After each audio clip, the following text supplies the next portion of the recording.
Ang COMELEC nasa final stages na raw ng paghahanda para host sa BARM elections. Brigada Sheila Matibag, i-brigada mo! Brigada! Live report!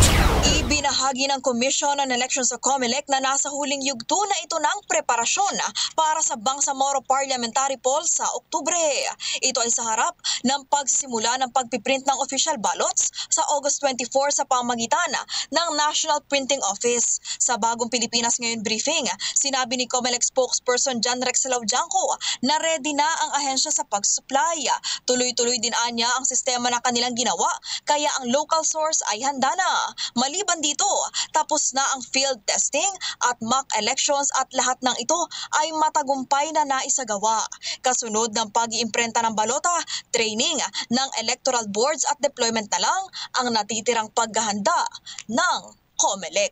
In the heart of changing lives, ako si Brigada Sheila Matibag ng 105.1 Brigada News FM Manila, The Music and News Authority. Ang bahaging ito ay hatid sa atin ng Standout ES4 Capsule. Simulang tuparin ang pangarap ng iyong anak. And stunting now!